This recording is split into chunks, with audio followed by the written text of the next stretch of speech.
wide receivers deeper than ever this year? I don't know. Let's dive into our 2025 wide receiver rankings. We're going to do post-combine, way too early rankings. We had started doing this series, so this one's a little bit further behind. But we wanted to get this in before the NFL draft to talk about a couple of the rookies, and we'll talk about some of the situations that aren't necessarily super defined yet. Anything that's like injury-related or quarterback-related. And we're going to go through our tiers. How's it going, Matt?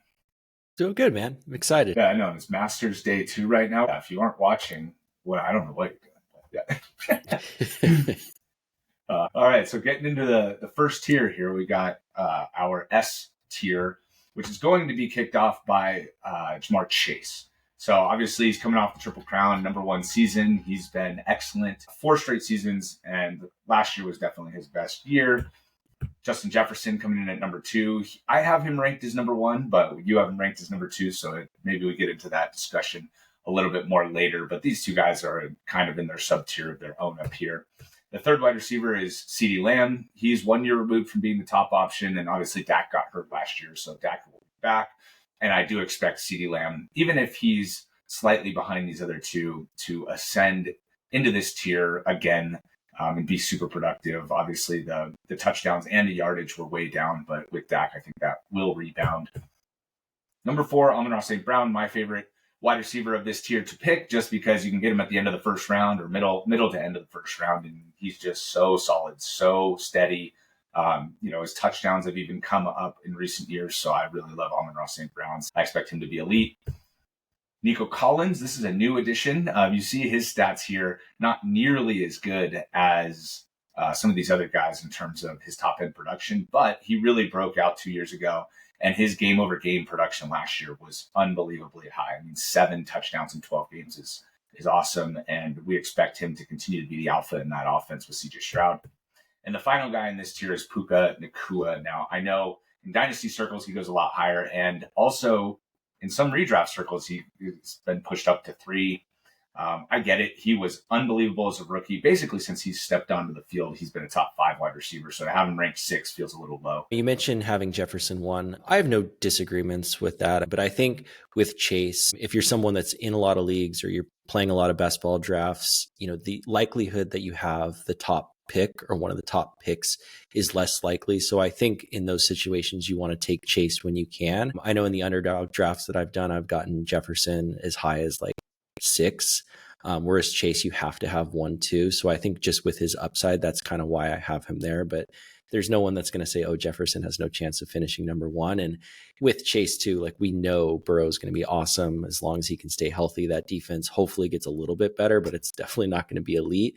Whereas, I think we agree that the system is awesome with Minnesota, but it is still a quarterback change that JJ is going to have to deal with. Yeah. And for me, like, in best ball, Chase makes sense, right? That's not really a debate, I don't think. He has this unbelievably high spike ceiling, and like you said, the defense is bad. Like all the things line up in best ball for him to be better.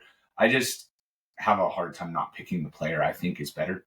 And I fell into that trap last year with Darnold, and I pushed Jefferson all the way down to 4 in my wide receiver rankings, and I obviously regret that. I picked Amon-Ra St. Brown straight up over him, and Amon-Ra was obviously great. It wasn't like it was a major negative. It was just I would have preferred to have Jefferson, and so I'm not going to make that mistake again. I'm just going to put him at the top. The quarterback will get figured out, and I have all the faith in the world. Maybe we'll do an episode where we dive deeper into like Amon-Ra versus Nico, but for me, like I'm kind of wanting to push Nico ahead of Amon-Ra, but I get it with St. Brown. Like he finishes wide receiver 3 the last 2 seasons. I think the season before that he was wide receiver 8. He's been a model of consistency between 106 and 120 receptions the last 3 years. Even though he has more target competition in that offense, but Nico is just, he's such an alpha. And I don't think this year with, Diggs being gone, Tank Dell being gone, like I think he has maybe a higher ceiling, but when you leave the first round with St. Brown in a 3 wide receiver format, you're feeling extremely safe. So I always love picking him. Yeah. And I don't know that it's all that dissimilar from the Jefferson Chase debate where Chase has higher upside and Nico has higher upside. And Jefferson has a safer floor, in my opinion, and Amon-Ra has a safer floor. So, in the first round, getting closer to the turn, maybe it's just your risk tolerance. And for me, early, I try and take the safest players I can. And maybe that's to my own detriment, because it would have been nice to have Chase last year, right? It would have been nice to have Nico at the end of the year last year. But, overall, the top level production plus the safety with Amon-Ra is going to keep him ahead for me. I just love Amon-Ra. So I'm obviously going to end up drafting him in as many places as possible. Moving down to the second tier now, we've got Malik Neighbors starting it off. And I have a feeling there's going to be a lot of people that think he should be in the top tier. We'll see how the quarterback situation ends up settling in terms of who gets a start. Right now, I do think it is going to be Russell Wilson, and that's why I have him ranked a little bit lower. If it had been Winston, he might have been ahead of Chase. So, so I do think that might hold him back a little bit. And again, he's a super productive player. He's going to be in that top 15 range. No knock on him, having him at 7. The next guy is Brian Thomas Jr., right? The other second-year player, and we'll get into the comparison there when we talk through. I don't like Trevor Lawrence that much, so I will have him a little bit lower, but it was impressive to see him continue to produce with Mac Jones last year. The next guy, I have A.J. Brown, kind of just settled into the top 10 consistently. He was hurt a little bit last year, but he's just been rock solid for as long as we all can remember. Tyreek Hill, he had his first down year in like a very, very long time. He had been super, super elite until last year. Didn't miss a game and was wide receiver 21. That is borderline not playable from a week-to-week basis, just because, it shows up nice there, but like you were just regretting it. Like that almost is a bigger bust than somebody getting hurt, because like you just continue to roll him out week over week over week, and he continues to just not produce. So he was super disappointing. Anybody that owned him last year, I could see just being like a total avoid in this type of situation. But we do have him ranked pretty well here at 10. I hope that we can see a bounce back. I hope that their quick hitting offense kind of opens back up a little bit, but they are going to be trying to protect to us. So this is an interesting case here. And we're not going to talk about him as much overall when we go through this tier. Drake London, really, really like how he played last year, how he finished last year with Penix. I think as long as he maintains that sort of target volume, he's going to be extremely productive this coming year. And then the last guy in this tier is Ladd McConkey. So they did add Mike Williams into the offense. I do expect that they're going to have a tight end in the draft, maybe Keenan Allen in free agency after the draft. So we'll see how this all plays out. But for right now, McConkey was an absolute star over the second half of the season. And it's kind of hard to deny that he should be the featured piece in a Justin Herbert-led offense. Yeah, and Neighbors is going to be the interesting one with Russ, because I think Russ has only had one 100-catch receiver, and I believe that was Tyler Lockett. But on the flip side, he's had multiple receivers that have over 10 touchdowns. So while the volume won't be as high for Neighbors, the touchdown upside will be. And Neighbors led the league in go routes last year, and Russ was top 3 in deep ball efficiency. Russ's issue is like he can hit the quick hitters, he can hit the moon balls, but like sometimes like his decision making when it's just right there in front of him can be a little lackluster. So I was bummed when he joined the team when I thought it was going to be Jameis Winston, like he said, but still really like Neighbors this year. Yeah, I'm even a little bit bummed that it wasn't Shador, right? I mean, the close range accuracy, quick hitting offense. Like I thought that Neighbors and Shador were going to mix pretty well, but now it sounds like the Giants aren't even necessarily going to go quarterback there, and Shador's going to fall maybe a little bit in the first round. So we'll see how the quarterback situation shakes out there. Neighbors is an elite player, so you shouldn't have any reservations picking him, at that turn type of pick. All right, going into the third tier here, there's quite a few more players in this tier. Started off with Garrett Wilson, kind of had a breakout year, even in a season where he took a step back in targets, but he was much better in the touchdown department. And he had to deal with Devontae Adams the second half of the year, which he's not going to have to this year. It is Fields, so we'll get into that a little bit more when we go through the tier. But you and I both love Garrett Wilson. Jackson Smith-Njigba, huge step forward in his second year, finally got out from under a terrible offensive coordinator and, see his targets increase, see him take over as the number one in the offense, and DK Metcalf now has moved on. I really think that he's going to be a featured piece and somebody that I could see targeting heavily if he's at this spot. He might even move up in our rankings in our second pass at this. Next guy up, Devontae Adams. There's not a lot more to say here, right? He went to the Rams. He's in a great situation. He's going to be behind Puka Nacua in pecking order, I would guess, but I don't know that that's going to matter all that much. It could be a 1A, 1B type of situation. He's still an elite player. So he's one of my favorites. I'm going to be targeting him here for sure. So again, I haven't seen exactly where he lands in the rankings, but I expect him to be, top 12, top 14 type of pick.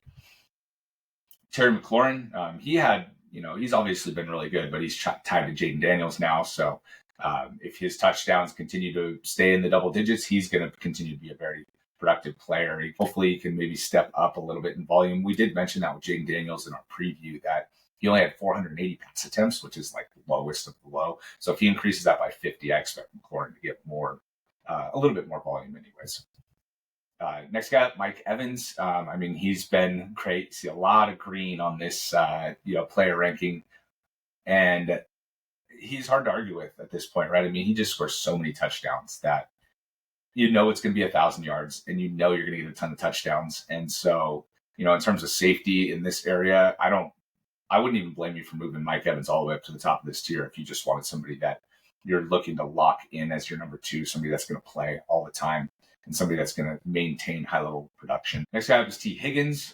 So he, on a points-per-game basis, was actually top 5 this past year. A lot of touchdowns. So, I don't know that that's necessarily going to repeat in terms of pace, but overall, we had him buried last year close to 30, and now we have him back up in the top 20. So maybe it's a fool's errand, but it feels like this offense kind of revolves around him and Chase, and the defense is going to continue to be bad. So we do like T. Higgins a little bit more going into this season. And then the last guy in this tier is your favorite, Chris Olave. So I think he's quite a bit lower in pretty much any other rankings that you're going to look at, but we still have quite a bit of faith. And Rashid Shaheed is still coming off that injury. So I do think there's going to be an opportunity here for Olave to kind of establish himself in a way that he didn't with Shaheed on the field. And maybe when Shaheed's back, it's still more deep targets, but less target volume on that front.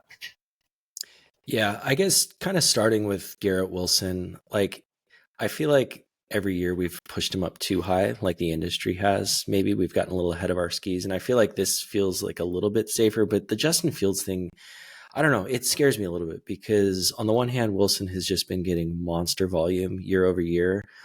On the other hand, I don't expect Fields to throw that much, but they also have the Ohio State connection. So I don't really know what to do with Garrett Wilson here. He does scare me a little bit, but like you said, love him as a player. And with the older guys in the middle, I'm really excited about Devontae Adams, and I'm also really excited about Matthew Stafford. This year, I think I'm going to push him up even more in Superflex. McLaurin, I don't know. I've just never really been in on McLaurin on my fantasy teams for one reason or the other, and that's always kind of been a good bet other than this last season. So we'll see how much Deebo Samuel cuts into his target volume, see what else they do in the draft. Mike Evans, like you mentioned, it's easy to just fade him and say he's old, and then the game kicks off and he's just scoring a touchdown. So I love Evans. Obviously, Olave's my guy. I just hope and pray that he can stay healthy and he doesn't suffer any more concussions. Yeah, definitely on Olave with the concussion issue. That's definitely something that's underlying in a similar way to Tua, right? That if he does get one, there's a lot less certainty around when he's going to come back. Probably IR candidate if he gets even one. In a way that that doesn't apply to other players necessarily. So Olave, I'm a little scared of this year. I'm not going to lie. I feel like we saw when Shaheed was healthy, they were kind of exactly splitting targets. And it reminds me in a major way of Pittman and Downs and from last year. And I ignored that. I said, Pittman is better than Downs. It's going to shift his way. It was such a small sample size. But then they come out and it's exactly split, or Downs is even maybe getting a target or two more in certain games and stuff. And so I'm hesitating on Olave. I'm not going to really have him in leagues that I play with you, I'm guessing, because you're going to have him above me. But this is somebody that in our next set of rankings that I could see moving down significantly because there are guys in this next tier, the C tier, that I do still really like. In that Olave range, if he is going to go here, I'm probably going to look to a running back or a quarterback or even a tight end in our Superflex leagues. And I think you'll see that play out in drafts too, because I think Sleeper has him ranked quite a bit lower than this. So Olave is going to be an interesting one to try and figure out throughout the offseason. Moving down to the next tier here, kicking off the C tier is Chris Godwin. We saw him be super good before he hurt his ankle. I mean, he was top 10, top 5 even some weeks in the rankings. And it was just so unfortunate that he got hurt at the end of like kind of a meaningless game and ended up missing the rest of the season. But if he's going to play in the slot, they brought back all of the other players. I think we just whiffed on that move back into the slot as a industry for Olave last year. For Godwin last year. And if he's going to maintain that role, I just think that it's wheels up for him in a way that, playing outside kind of limited him, as you can tell by the player card here. But I've seen Godwin down in the 30 range, and I'm like, oh my gosh, like we're going to do this again this offseason as well. And I'm just not in on that. It's a broken bone. It's not an ACL. It's not a ligament. He's going to be full go at the start of spring. And I think, at the start of training camp, baseball talk right there, start of spring. But yeah, the feeling with Godwin is that I expect him to rise in all rankings. If you're doing best ball and he's down low, you need to make a point to get him because once he's healthy in training camp, I think his ADP is going to jump significantly. Xavier Worthy, he obviously broke out second half of the year. He was great in the playoffs. Marvin Harrison Jr., disappointing year, although he didn't do so bad for a rookie, right? I mean, 885 and 8 for a rookie is not a bad season. It's just he did it in a historic class, and he was supposed to be the best, and he just wasn't at all. We have 3 guys from last year's class ranked ahead of him, or 4 actually, including Worthy. Next guy up is Cortland Sutton. I mean, he broke out with Bo Nix, finally had better quarterback, more compatible quarterback with him, over 1,000 yards for the first time in a long time for him, and I do expect him to continue to be the alpha in Denver. DJ Moore, I maybe have him ranked a little bit too low based on the fact that Keenan Allen is probably going to be gone, but I do expect a step forward from Rome Odunze, and I am a little worried that Odunze can overtake him, so that's why I have him ranked lower. If I didn't have that concern, I'd probably move him up an entire tier, into that veteran range with Adams, McLaurin, and Evans. Devontae Smith, obviously very good player, but with Saquon, they just turned into so much more of a run team. And when all the weapons are healthy, he's just not necessarily as high of an upside player.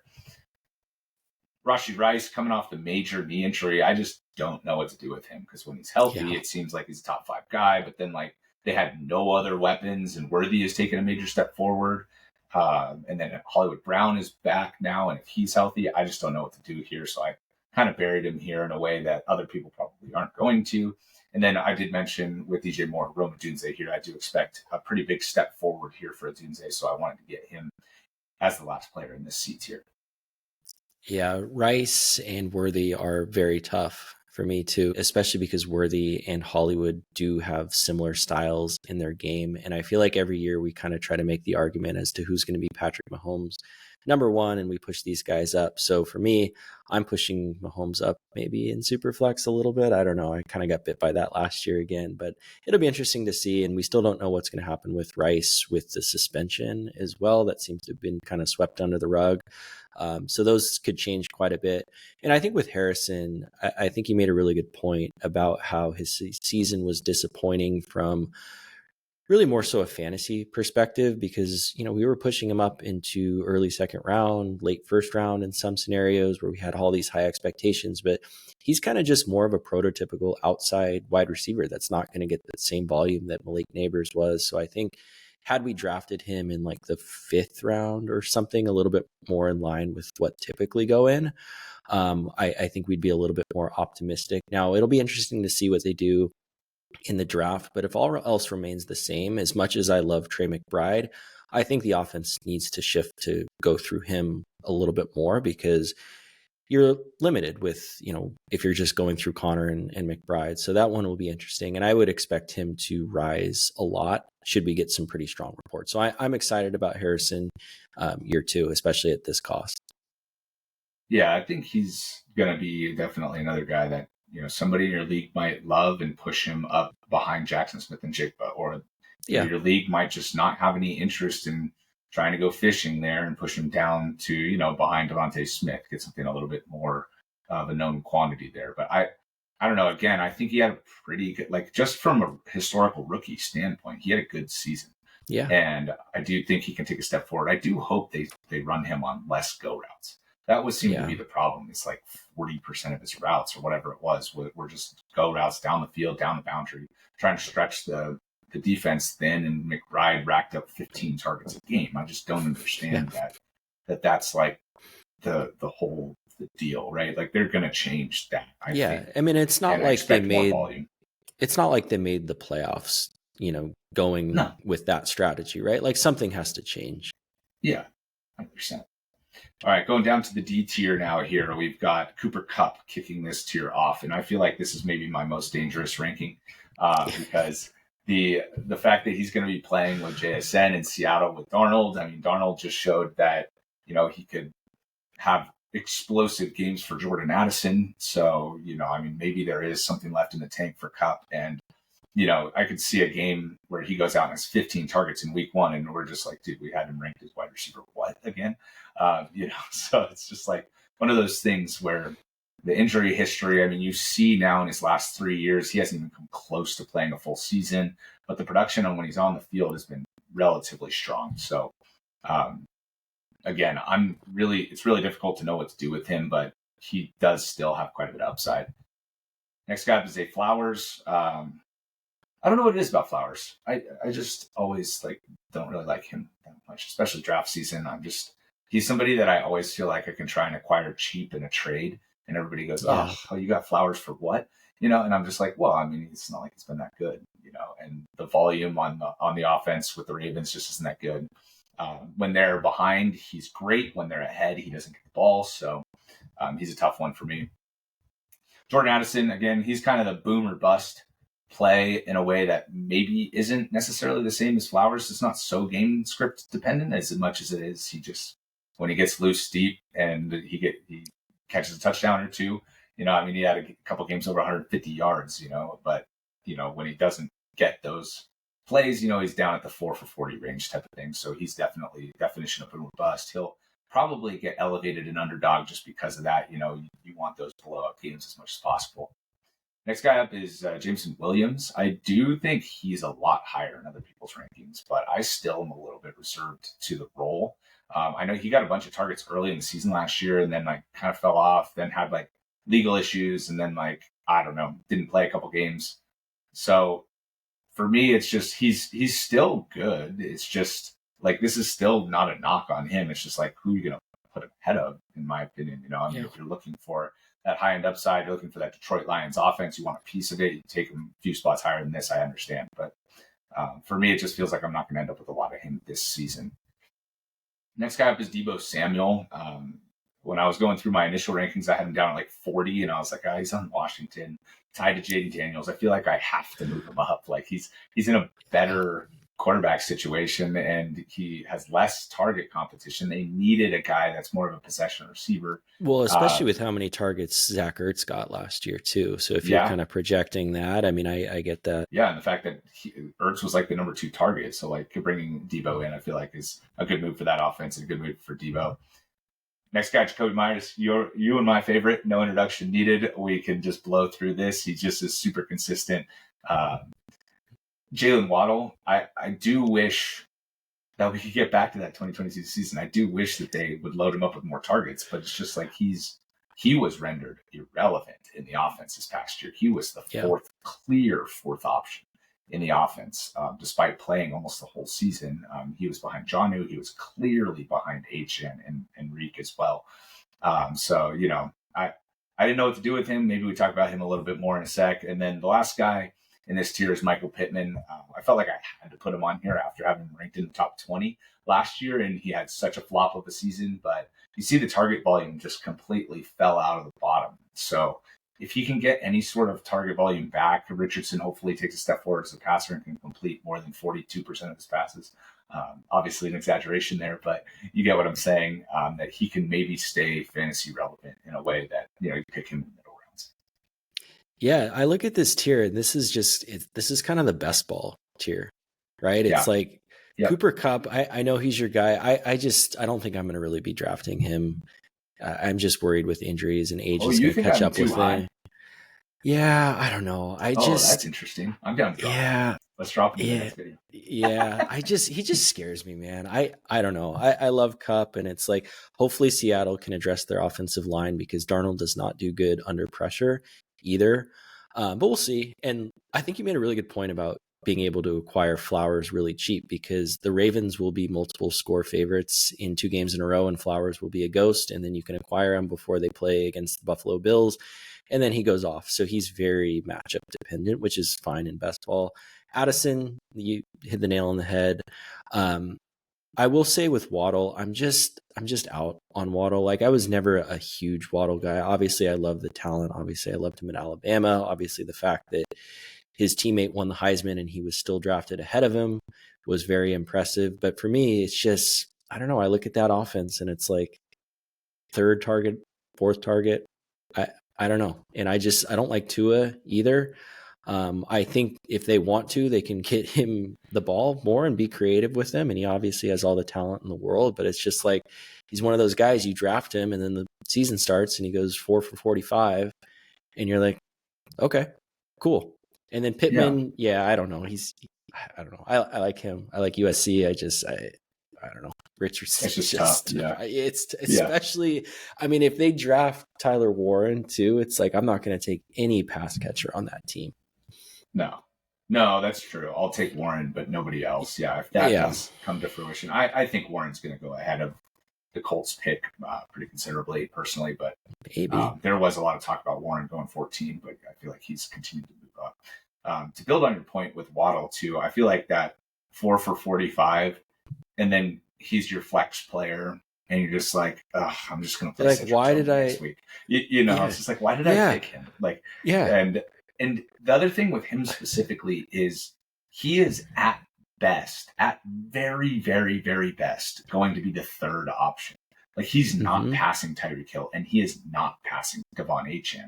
And those guys are high volume players too. It's not like it's low volume players. It's not like it was a couple years ago when it was just Reek and Waddle. Like the targets were so concentrated in those 2 players that they could both kind of get 24, 25% but even shares, in that, that's not even that year, it was like they were concentrated, but they were so much higher to Tyreek too. Yeah. It was still frustrating because I had Waddle in our league that year, and it was like, he was okay. It was like but it 30% was still like, for Tyreek, and it was 24% for Waddle. It just, and it felt even bigger than that. Maybe just because I was rooting for him, but I struggle with him. Well, it felt like that because the production was like 5-1 because Reek got all the deep balls. So it was just like 60 yard touchdown to Reek, and it was like, that's a good point. Still 6 for 60 for Waddle on 9 targets type of thing, It's just like So anyways, Waddle was somebody ranked super high. I mean, CBS Sports ranked him in the top 15 wide receivers, going for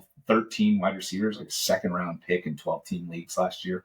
And you and I were both out on that. We both had him down in the like mid 20s. Like, dude, no, this is like not somebody you want on your team at that price. So anyways, we're going to continue to bury him, but we talked about him a lot. So let's get to the next tier here now, the F tier. And again, not all of these players are Fs right now. It's just we're so deep in the off season that they have unknown situations, whether that be injury, quarterback, or rookies. So that's what we're going to talk about these guys right now. And the first guy we're going to talk about here is Brandon Ayuk, coming off the knee injury. And obviously a lot is going to hinge on how he looks in training camp and if he gets into any sort of game action in the preseason. Because if he does, I think he's going to rocket up draft boards, because without Debo, there's a lot less target competition there. And I think he could have a pretty decent season. And I don't know that we're going to be ranking him in the top 20 or anything like that, like we were last year. But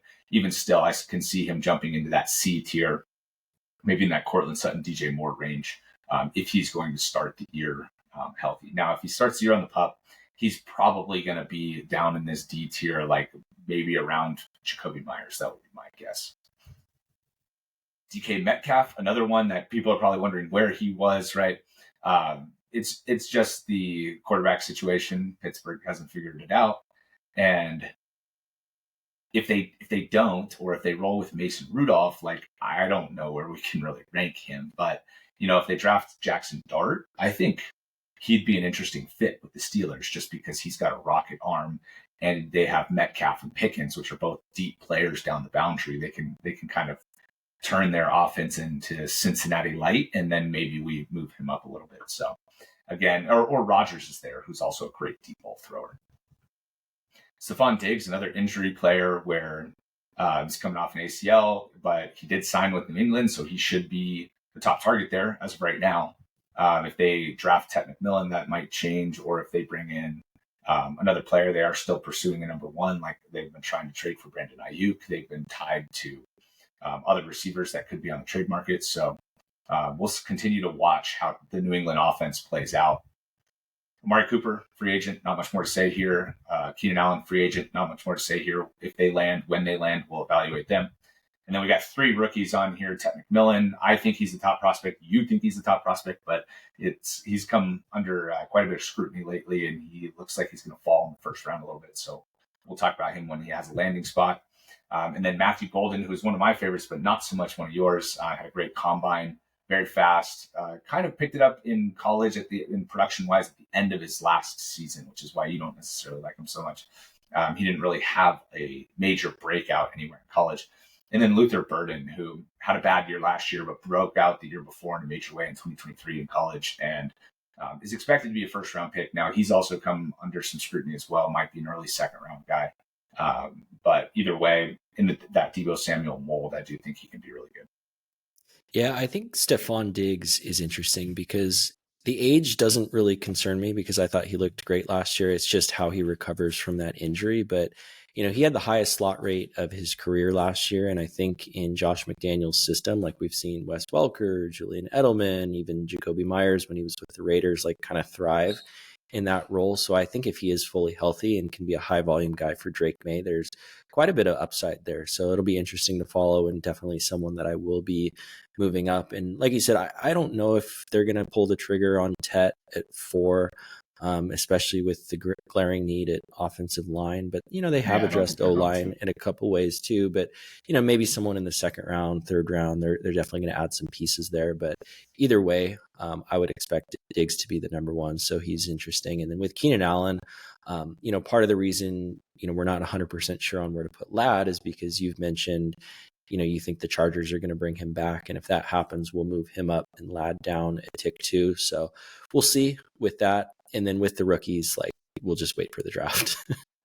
Yeah, wait for the draft, and we'll get them integrated in here. It's kind of a fool's errand to do it before. So or you're just speculating on prospect pedigree, basically. So building on Diggs, we did mention that Kayshon Boutte has probably the safest role in the New England offense because he is an outside receiver. And if Diggs goes into the slot, like you mentioned, that kind of renders Demario Douglas obsolete. And even if they bring in a big number 1, that still leaves Kayshon Boutte's role safe, right? And I think that he's somebody as a late flyer. He's not going to make a list like this, but just wanted to plug him every chance we get. So, all right. And with that, thank you guys so much for watching. We look forward to talking to you in the next one. Later.